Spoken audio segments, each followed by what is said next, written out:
بسم الله الرحمن الرحيم اللهم صل على سيدنا ومولانا محمد وعلى ال سيدنا مولانا محمد رب زينا با مطلق او مقید بحث سرنده شروع شو ومنګ ویل چې کله کله منګ د څه کو چې په جمله کې د مسند علاوه نور قیودات لګو چې کوم زموږ مقصود یا قیودات د صفایده زموږ مقصود نه هغه منګ د لګم نو پای کې دغه باسه او چې کله کله منګ مفاعیل خمسه لګو دا سره یا د مفاعیل په شان بل یو او یا منګ حروف شرطیه لګو او یا د نواسق لګو نو د حروف شرطیه باس پرون شروع شو چې حروف شرطیه اغراض ادوات الشرط څونه دي نو پای کې بعض لګ د مکان نه پر راځي بعض پکې د زمان نه پر راځي بعض پکې د حالت ته پوسه پر راځي نو چې کم مقصود یو هغه با راوړې با خو پدې کې دلته کې د ان اذا او د لو پدې کې وې د سي زیاتی خبرې وي چې دا خصوصیات او دای خبرو په علم البلاغت کې خیال ساتل کېږي د دې وجنه د ان اذا او د لو په اړه کې دلته کې تفصیل کوي تو پرون سبق کې دا ویل شو چې ان اذا او لو پدې کې فرق دا دی چې دا ان او اذا دا په مستقبل د شرط پر راځي او دا لو چې نه دا په ماضی باندې داخليږي په ماضی د شرط پر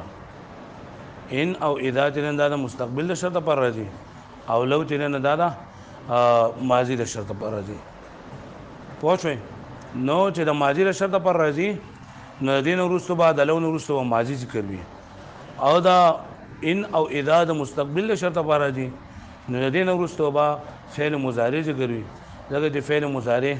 دا په استقبال او په حال باندې دلالت کوي د دې پر پوښوي تاسو خبره پوښوي خالي وسو د ان او د اذا په دې باندې کې خو دا خبره متفق ده چې ان او اذا کتابون ته تاسو ډیر مګورئ ځکه بیا به تاسو نه ګډوډ شي سبق بیا مونږ نه پوهیږئ دا لګ دغه غونډه کې کمپلیکیټډ ترجمه نو دا چې ان او اذا په دې کې خدا دوانه خبره دیوبل سره متفق ده او دوانه په دې کې متحد دي چې دوانه د شرط استقبال لپاره راځي او لو چې دا ماضی د شرط لپاره راځي لیکن په دې ان او په اذا کې فرق داره د دې ان او په اذا کې فرق داره چې ان په هغه دې کې استعماليږي په کوم ځای کې چې نه دا خبره غیر یقیني وي ان په هغه ځای کې استعماليږي په کوم ځای کې چې خبره غیر یقیني وي او اذا په هغه ځای کې استعماليږي په کوم ځای کې چې دا خبره یقیني وي ان په هغه ځای کې استعماليږي په کوم ځای کې چې خبره غیر یقیني وي او اذا په هغه ځای کې استعماليږي په کوم ځای کې چې خبره لکه یو سړی دې وایي چې ان ابرئ من مرض اتصدق ب1000 دینار ان ابرئ من مرض فاتصدق ب1000 دینار نو یو سړی دا خبره وکړه کچرته عزت د خپل مرض نه خشومه نو زه به 1000 روپۍ چې نه 1000 دینار وصدقه کوم نو دل لګي ان د استعمال کو صحیح استعمال کو ان استعمال کو نو ان استعمالي کې په دې باندې چې د خپل جوړېدو باندې یقین نشته بلکې د خپل جوړېدو باندې یقین نشته بلکې څه دی شک دی شک نو دې په دې کې به شک کوي خو کده دې سوې چې اذا برئت من مرض فاتصدق ب1000 دینار کچرته زه د دې مرض نه خدای په خکړم او زه خشوم نو زه به 1000 روپۍ وسدم نو دې اوس په دې کې په دې خبر باندې یقین کوم کړي چې زه به خامخا خکېږم با جوړېږم نو ان او اذا په دې باندې کې خو دا خبره کې اتفاق دی چې دوانه جندر استقبال د شرط پر راځي لیکن په ان او په اذا کې بیا فرق څه دی چې ان د غیر یقیني څه پر راځي او اذا جندر سره پر راځي یقیني څه پر راځي دی وینه دا ان چې کنه دا په احوال نادرو کې جنده استعماليږي ان په کوم ځای استعماليږي په احوال نادرو کې او اذا استعماليږي په احوال یقینیو کې یعنی یو کار بار بار پیش کیږي نو ال دغه احوال هغه احوالو د لپاره اذا استعماليږي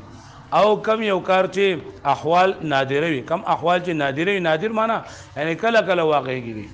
کله کله واقع کیږي نو دا غیر لپاره ان استعماليږي صحیح استعماليږي لپاره لکه الله پاک په قرآن مجید کې فرمایي فاذا جاءتهم الحسنه قالوا لنا هذه وان تصبهم سيئه يتغيروا بموسى ومن معه چې دی فرعونانو باندې الله پاک هغه ډیر زیات احسانات به کول. او چې کله موسی علیه السلام لا نو راغله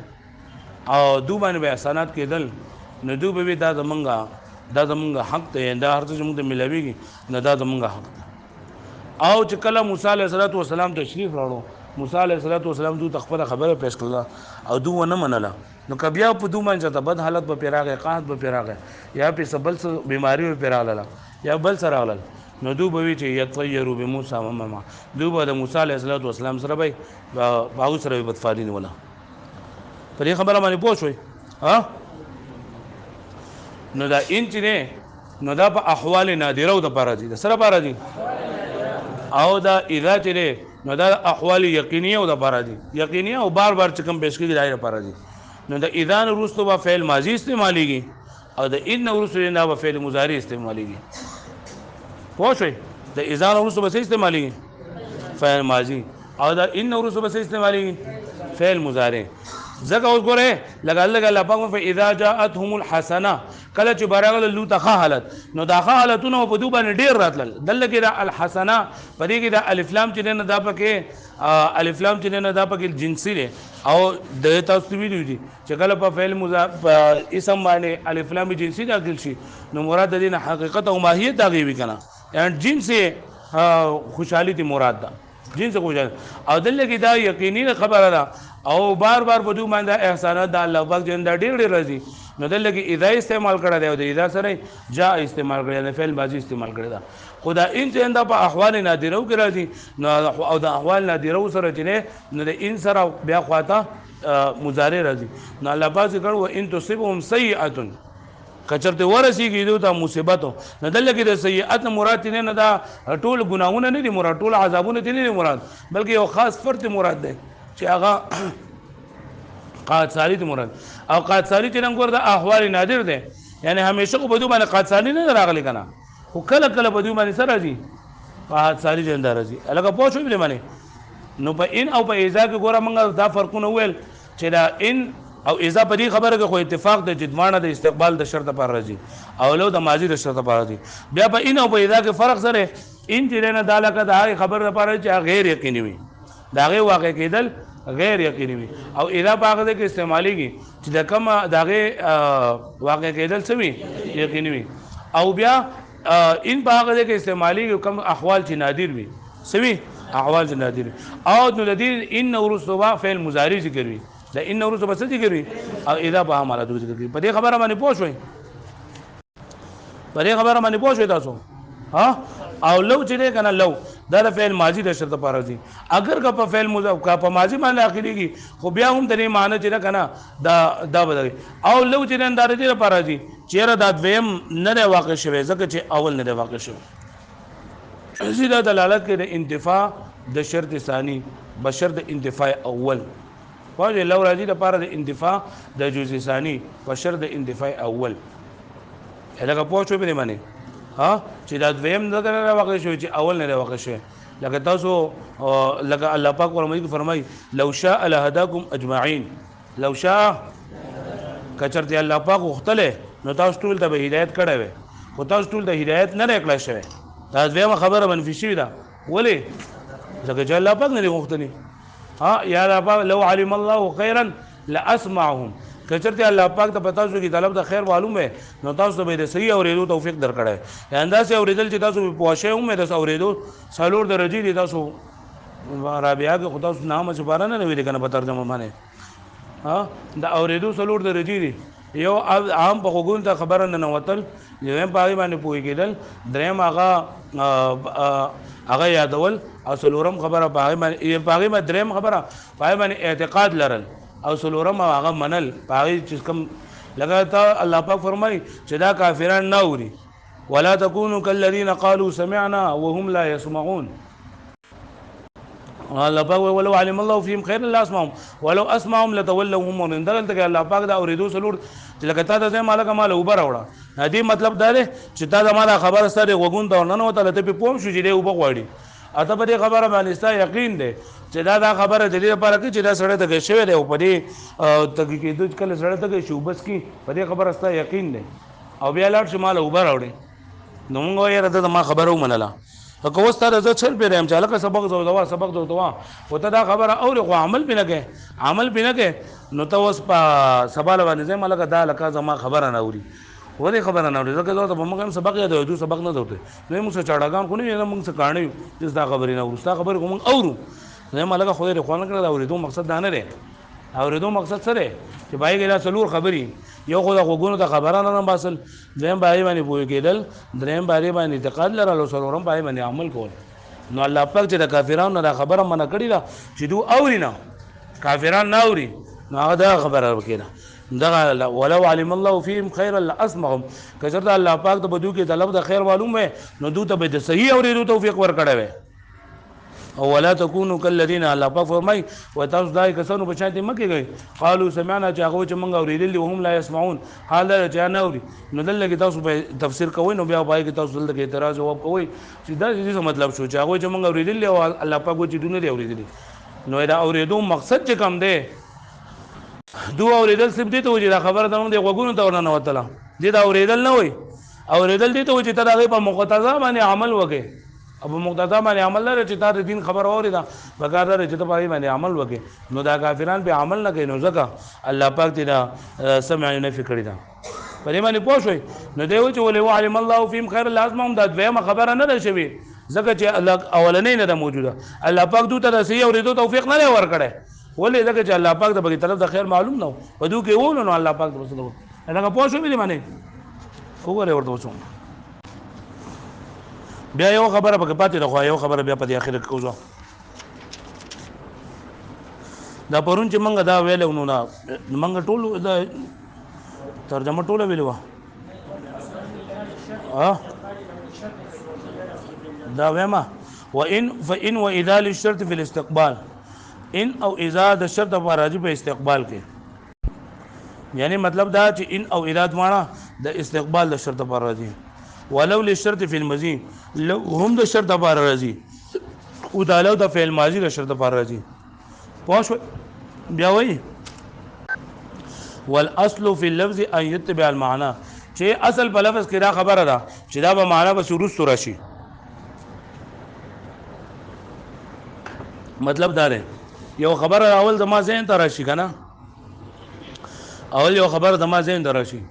ذهن ته دراتلو نو ورستو دې لپاره به الفاظ څنګه راوړل شي ول اول یو خبر ذهن ته راشي نو چې دا لو او ان او اذا تا استعمال کو نو استاد کې دا خبر راغله چې ان او اذا دا استعمالي کې د استقبال لپاره نو دا خبر استاد ذهن ته را لګنه نو ورستو چې په کې لفظ راوړي نو لفظ وهم چې دا پته د استقبال د څه لفظ راوړي چې په استقبال باندې دلالت کوي او لو چې دا استعمال کو نو استاد ذهن کې دا خبر راغله چې لو استعمالي کې د ماضي د شرط لپاره نو ورستو پته د لو نو ورستو د څه لفظ راوړي چې دلالت کوي په ماضي باندې نو ماضي کلمه په ماضي باندې دلالت کوي استقبال باندې دلالت چې دا فعل مضارع کوي نو دا لو نو ورستو په فعل ماضي ذکر وي او د ان او د اذا نو ورستو بس ذکر وي فعل مضارع په خبره باندې پوه شئ فإن وإذا للشرط في الاستقبال ولو للشرط في المزية والأصل في اللفظ أو أصل بلفظ كده ده أن يتبع المعنى كده ورسو راشي ده معنانا يعني مطلب الأول لفظ ذهن کې معنی راشي معنی يعني کوم څه نه قصد کولېږي او بیا ورس دغه الفاظ ورسو راشي فيكون فعلا مضارعا مع إن وإذا إن وإذا سره بسره دي خواته فعل مضارع وده کې اخي څنګه نشم ولزنه جوړم لګټینو تاسو ما ته بار دوام کوی زګه دا ټول هفته ما ډیره ګډه وړه تیر کړم ما په وګونو دا باندې می دغه تکلیف ته وګونو دا پردې ډاکټر وې چې ستانه سي نو راغی ته وځنم په سر منډیر چې دړي دا وګونو می ټول لکې چې بزور سبق وایم یا شور باندې بدلېږي او چې بزور سبق وایم د خپل مزور دي مې بسر باندې نه ټول هفته دستیر شو دوام کوی نام کوی و ماضی مع لو او ماضی استعمالي کې د لو سره لگا د ان اذا لپاره مثال و ان يستغيثوا یغاثو بماء كالمهل و ان يستغيثوا نګوره ان چې دا مستقبل لشر د پارازي او رسې د فعل مضارع استعمال شي دا معنی دا و ان يستغيثوا او کچره دو فریاد طلب کوي جهنميان کله په جهنم کې دوستړي شي او دو کله ډیر زیات ګرم شي کنه نو دو او بغواړي فریاد بګي نو یغاثو د دو فریاد رسې وکړل شي بماء بداسي وبو سره كالمهل جاوا بشان د تل چټوي يشوي الوجور صلی الله پاک ذکر کوي چې دا به دغه کلمول یا خو ویل شوی تانبه معنی دا تانبه ویلی شي او یا مول جنن دا کله تیل جنن دا په ټیم کې تیل او هغه تیل جنن دا ختم شي داګي نه په اخر کې اخر پاتې شي د مول ویلګي ایا د جهنميانو چې کم د وینو زونه کم دغه ګن جنن دا جوړیږي آی د محل وای نو دغه بداوو دا وای واذا ترد الى قليل تقنع دا د شعر مصر ده د شعر الاولنی کړی دا والنفس راغبه اذا رغبتها واذا ترد الى قليل تقنع والنفس راغبه اذا رغبتها معنی دا ده چې کله تا دا نفس چې کنه دا د ډیرو سيزونو سره عادت کو جنا نفس نن دا به خوشاله وي واذا ترد الى قليل تقنع او کچرته د خپل زړه د لږ سي سره عادت کو نو دا زړه او د نفس نن دا به قناعت والا شي قناعت چې بلګ سي باندې صبر کوي ته قناعت ولګي الګه پوښتنه به باندې نو دا اذا ترد الى قليل تقنع دا د شعر دویمه کړي دا ولا کړي سره والنفس راغبه اذا رغبتها کله چې د نفس وړي سيزونو باندې عادت کو نو د نفس به خوشاله او چې کله د پلک سيز باندې دا عادت کو نو بیا به قانع بشي دا نو دلته دا اذا دا استعمال شوی دا د استقبال د شرط پر راغله او رسو د فعل مضارع راغله الګه پوه شوي ولو شاء لهداكم اجمعين نو دلته لو چې د ماضي د شرط پر راغله او رسو د شاء فعل ماضي راغله والفرق بين ان واذا او بين او باذا کې فرق سره دا خو لکه د ان او د اذا او د لو نو د ان او اذا یو طرف ته شول او لو بل طرف ته کو و تر ان او د اذا په خپل مې فرق سره نو الفرق بين ان واذا ان الاصل عدم الجزم بالوقوع چې اصل لا دی عدم جزم بوقوع الشرط مع ان یعنی د ان سره چې کنه د شرط په واقع کېدو باندې یقین نوي د شرط په واقع کېدلو باندې سنوي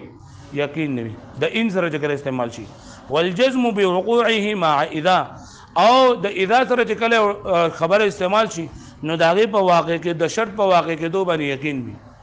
الګه پوښوي یعنی چې کله یو ځای اذا استعمال شي نو مطلب دا دی چې د شرط واقع کېدل یقیني دي او کله چې په یو ځای کې ان استعمال شي نو مطلب دا دی چې د دینه اورس درې واقع کېدل لاسري یقیني دي پوښوي نو وای چې د اذا استعمال د یقیني څه لپاره کیږي نو د اذا نو ورستو فعل ماضي راځي اذا نو ورستو سره دي فعل ماضي راځي او د ان استعمال د غیر یقیني څه لپاره کیږي نو د ان ورستو فعل مضارع راځي د ان ورستو سره دي ګوره ماضی زمانه جنن دا تیر شوی ده کنه او تیر شوی زمانه یقیني که غیر یقیني او دا اذا استعمالي کې د یقین لپاره نو د اذا خوا د کوم ماضی راځي او ان جنن دا راځي د غیر یقین لپاره او مضارع جنن دا په استقبال باندې لاګ کوي کنه او استقبال پته نه لګي یا بګي یا باندې کې لګم زما سبا مدرسې درازم نو پته مې یا براشم یا بدراشم کې دې شته مرشم کې دې چې ته په هسپتال کې ما یا چې بل څه کار بيشي وای نو یقیني شیز د پاره جنن دا ماضی صيغه استعمالي او اذا جنن د سره په فعل ماضی به استعمالي او ان جنن دا لکه غیر یقیني شیز د پاره دي نو د ان ورسو په فعل مضارع استعمال لکه فعل مضارع کې جنن دا هم یقین نه الګه پوه شوي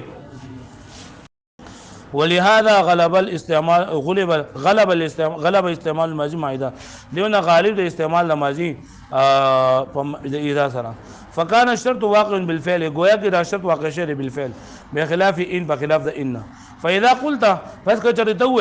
ان ابرأ من مرضي اتصدق ب1000 دينار ان ابرأ من مرضي کچته جوړ شو مده خپل مرض نه نو اتصدق ب1000 دینار نو زب صدقه کوم سونه نو كنت شاكا في البرء نو تبر خپل جوړېدو کې صحیح ولې ذکر لګي څه استعمال شولو ان استعمال شو ده ان رسو څه استعمال شو فعل مضارع واذا قلت او کده سوې اذا برئت من مرضي تصدقت کچته زره خپل مرض نه جوړ شمه نو زب سکوما نو كنت جازما به او کل جازم نو ته په خبره باندې یقین کوم یا په شان دی یقین کوم ځکه لکه تاسو استعمال کړه او بل دې استعمال کو فعل ماضي الګه پوښوي به معنی وعلى ذلك فالاقوال النادره وای په دې باندې موږ وای په دې باندې تفریق کوي وسو چې هغه اقوال چې کم نادر وي نادر معنی بار همیشه نه پیش کیږي بلکې کله کله پیش کیږي ناشنا احوال تذکر دا ذکر کیږي فی حیز ان د ان سره په خوا کې یعنی هغه احوال چې کم کله کله پیش کیږي احوال نادره دا چا سره په خوا کې راځي اول کثیرته او هغه احوال چې هغه بار بار پیش کیږي هغه د چا سره راځي د اذا سره ومن ذلك قوله تعالى فاذا جاءتهم الحسنه کله چې دي کافرانو ته ورسیږي دا حالت نو دا حالت ډیر ډیر راځي کنه حالت ډیر ډیر راځي چې حالت ډیر ډیر راځي اذا استعمال شوی دا نو قالوا هغه کافرانو وای دا فرعونیان لنا هذه زمونږ د پاره دا حالت دا مناسب دی زمونږ د پاره دا سړي وان تصبهم سيئه او کچرته ورسیږي دوی تاسو بد حالت سيئات مسمانه يتغيروا بموسى ومن معه ندو بدفالی نسی په موسی علیہ السلام سره او په هغه سره چې دا منحوسه غنیدو تطیر بدفالی دی ویلېږي بدفالی خو لکه عربیان چې دین هغه به د بدفالی لپاره دې کولو چې مرغۍ به والو دو لکه خې طرف ته بلاړو جواب وی چې دا ټیک تا اګه ګس طرف ته بلاړو جو چې ردا نه ټیکو نو د کدي تطیر ویلېږي نور دا ټویر ټکه به څه راځي مرغۍ لوزول فلكون مجيء الحسنه محققا نوزل لك وادارات لل حسنه دا محقق دي اذ المراد بها مطلق الحسنه ذا مراد لنا مطلق الحسنه الشامل لانواع الكثيره جادير انواع تسلا شامل لا ودیو چې دا ډیر انواع ته دا ډیر انواع معنی ته څنګه وګړه نو کما يفهم من التعريف بالف لام جنسيه چې دلته دا فهمي د الف لام جنسي نه چې دا په الف لام جنسي سره معرف شوی دی او الف لام جنسي چې نه دا لکه په ډیر باندې واقع کی کنه لکه پوښوي وذكر ما اذا او دا ذکر کړل شوی دی اذا سره وعبر عنه بالماضي او د دې تعبیر کړی شوی دی په ماضي سره لکه پوښوي ولكون مجيء السيئه نادرا او دري راتللو دري خراب حالت دا راتلل دا ناشنا دي نادر معنی څه دي نا اذ المراد بها نوع مخصوص ذکر دي سيئه مراد یو نوع مخصوص تا كما يفهم من التنكير لکه څنګه چې دا فهميږي د تنکیر نه لکه د نکیره د صد پر راځي نه الله کی تاسو ویلو چې یو خاص نوع دا یو خاص شخص طرف ته بګي اشاره وي لکه الله مثال څه ذکر کړو والله خلق كل دابه من ماء نالګي منګري چې د دین یو خاص نوع د امور د کنه نو دلګي و ان تسم سيئه دلګي د دین هم یو خاص نوع د سيئه مراد ده چې سره او هو الجدب چې هغه سره قحط سالیدا سره ذکر مع ان وان تسم دلګي دا وي ذکر کله شوی د ان سره وعبر عنه بالمضارع او تعبیر کله شوی د مضارع سره ففي الايه لکه پوښتنه به باندې او بیا وی تفسیر کوي وفي الايات ففي ايات کې جري من وصف بانكار النعم وشده التحامل على موسى عليه السلام لا يخفى و په دې آیات کې د موسی عليه السلام باندې جاو کوم سختي تیری کړی دي په موسی عليه السلام باندې جاو کوم سخواله کړل او ته کوم تکلیفونه رسول دي او د الله پاک د نعمتونو کوم ناشکری کړی دا نو هغه په دې آیات کې په دې طریقې سره ذکر چې هغه پټ نه دي پوښتنه به باندې ولو للشرط في الماضي او لو د شرط لپاره راځي په زمانه ماضي کې ولذا يلي الفعل الماضي د دې وجه نه د دې خواته بسر راځي فعل ماضي لك ولو علم الله فيهم خير لاسمعهم صحیح شولا وذدين اخوا خبره کوي کنه ومه ما تعالی مدلین دا خبره کوي چې کومه جمله چې دا شرطیه را ماته وګورئ تاسو خانانو جمله شرطیه چې دا ندی جمله شرطیه ته موږ جمله شرطیه خبریه ورته وایو او جمله شرطیه انشائیه ورته وایو په سوال باندې پوښوي کومه جمله کې جمله شرطیه راشي نه هغه جمله ته موږ جمله شرطیه خبریه وایو او جمله شرطیه نو دی وایي چې اصل په کلام کې په شرط او په جزاء کې چنده جزاء ده نو ته به د جزاء ته وګورئ څه ته وګورئ که جزاء جمله انشائیه وا جزاء سوا جمله انشائیه وا نو ټول جمله ته پته سوې او که دا جمله چنده جمله خبریه وا نو ته به سوې جمله دا جمله شرطیه خبریه ده پرې باندې پوښوي لکه دې مثال ذکر کړل کته دې شوې چې ان اجتهاد زید اکرمته کته دې زید اجتهاد وکړو نو زبې لکه زبې اکرام کوم اکرمته نو دلته اکرمته ته جزاء ذکر کړل کنه او دا جزاء چې دنده سره جمله خبریه ده که شرطیه ده خبریه ده نو موږ به جمله شرطیه خبریه ده یعنی د دې مطلب دا دی ته زید اکرمته کچر دې زید اجتهاد کوو نو زبې اکرام کوم که زید اجتهاد نه کوو نو ته اکرام نه کوم پوښوي او کچرته جمله انشائیه لګي مثال لګي نه ذکر کړه دغه مثال ان اجتهاد زید فاکرمه کچرته د زید اجتهاد کوي نو ته اکرام کوا فاکرمه نو دې د بیا څه ما جمله شرطیه جزاء انشائیه ومما تقدم دا مخکې چې کومه خبره تېره شوله يعلم نو مدیرین دا معلومه شوله ان المقصود بالذات من الجمله الشرطيه هو الجواب چې مقصود د جمله شرطیه نه هغه صرف جزاء ده جواب یعنی جزاء ده فاذا قلت کله چې تداوه ان اجتهاد زید اکرمته کته د زید اجتهاد وکړو زه به اکرام کوم نو به كنت مخبرا ويتدري خبره ورکون کوي بانك ستكرمه چې تبل زید اکرام وکي خو کله ولكن في حال حصول الاجتهاد په حال کې چې د کله سکی اجتهاد کوي لا في عموم الاحوال په عموم احوالو کې ته نه کوي کنه ويتفرع على هذا ابدا المتفرقي انها تعد خبريه او انشائيه باعتبار جوابها چې دا شمار لګيږي د خبريه انشائيه پس سره په اعتبار د جواب سره او د دې دغه مثال نه ذکر کړه ښه یعنی چې دا د زید فاکرمه دا د انشائيه مثال دی پوه شو به معنی واړو دا کتاب